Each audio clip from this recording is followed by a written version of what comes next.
Welcome back to Meet Me at the Grizz. I'm Ken Clough, and today I'm recording this episode not from my studio, but from MagFest 2026. I'm here with my son. He's out there right now, moving from room to room, game to game, listening to music in various speakers, completely immersed in his own experience.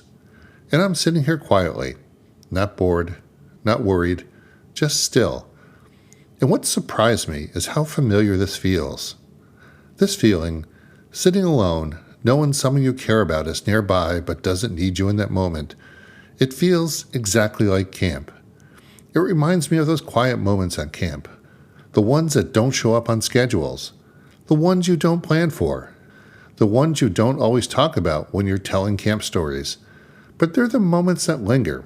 So today, I want to talk about the quiet moments at camp, why they matter, why they shape us, and why sometimes they end up meaning more than the busiest parts of the day.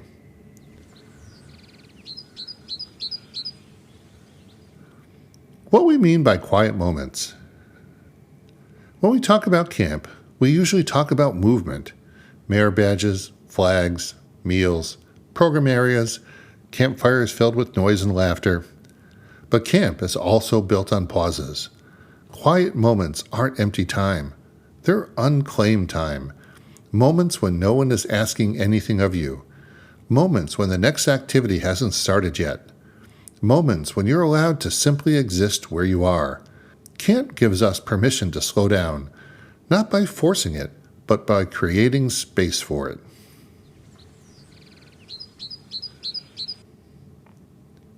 Looking up, stars, planets, and perspective. One of the first quiet moments that always returns to me is the night sky at camp.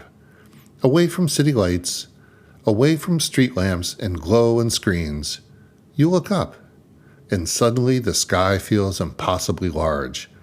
Stars everywhere, planets visible without effort, and the Milky Way, clearly visible, stretching across the sky like a soft, luminous scar. You don't rush this moment. You stand there longer than you planned, and in that stillness, something resets. Problems shrink, perspective returns. You remember that you're part of something much bigger than your to-do list.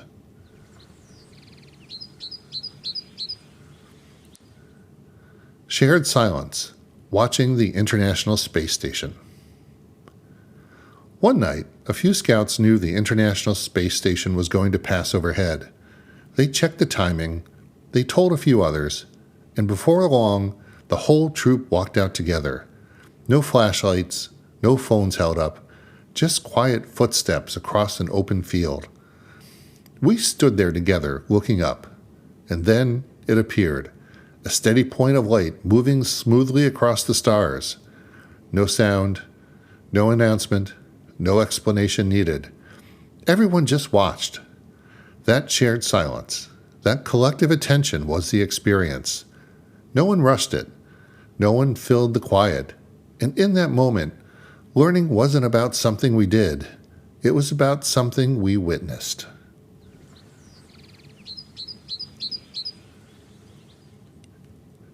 Nature as a constant companion.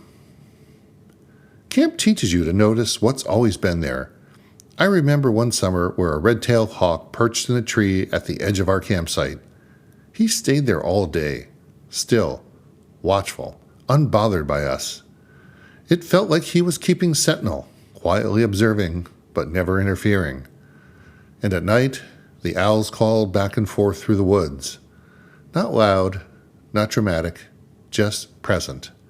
When things slow down, you realize nature isn't something you visit at camp. It's something you share space with.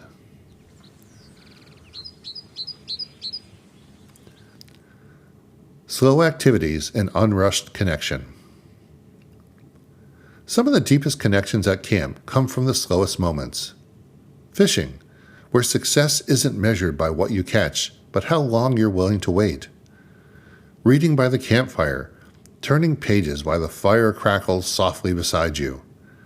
Chess games that stretch on longer than expected. Uno rounds filled with laughter and mock outrage. Card games played under lantern light. And storytelling, especially late at night when the fire burns lower and voices get quieter. Stories don't need to be big to matter. They just need to be shared.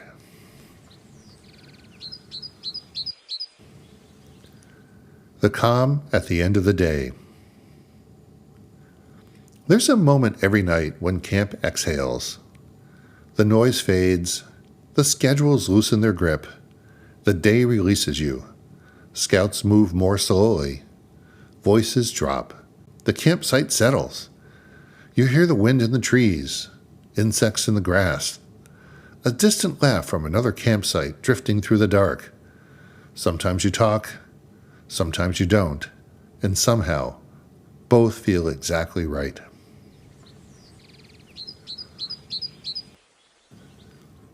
Being present as a leader, even with work along for the ride.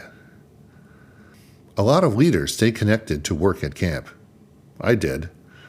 I brought my phone, my computer, and more often than I wanted, I needed them. Emails didn't pause, calls still came. Some decisions couldn't wait till Sunday. That's part of modern leadership. But what I was grateful for were the moments between those demands. The moments when the laptop closed, when the phone stayed in my pocket, when nothing urgent was asking for my attention. Sitting in a camp chair while scouts were off at activities, watching shadows stretch across the ground, listening to the woods settle into the evening. For someone who rarely slowed down, camp had a way of slowing me down anyway. Not forcefully, not all at once, but gently. And sometimes those quiet moments, when I wasn't leading or solving or responding, they ended up being my favorite part of camp.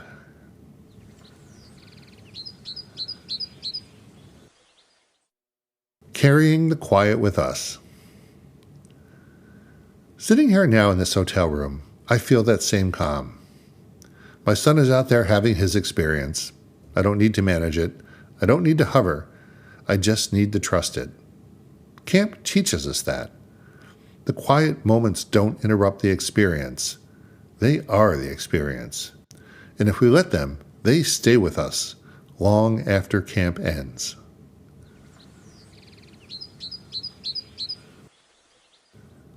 Why the quiet matters for scouts and leaders. Before we go, I want to leave you with one last thought. The quiet moments at camp don't ask for attention. They don't announce themselves. They don't compete with the noise. They wait.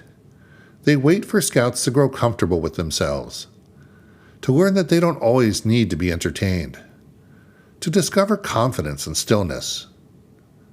And they wait for leaders too, for leaders to step back, to stop fixing and managing for just a moment, to remember why they showed up in the first place.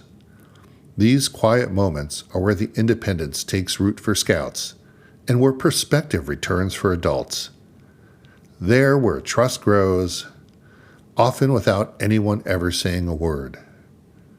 Camp gives scouts and leaders something rare. Permission to pause, permission to listen, permission to simply be present. So whether you're a scout learning to stand on your own, or a leader sitting in a camp chair while the program unfolds around you, I hope you notice those moments when they come, because sometimes the most meaningful growth happens quietly. Thanks for spending time with me. This is Meet Me at the Grizz. I'm Ken Clough, and until next time, slow down, look up, and let the quiet do its work.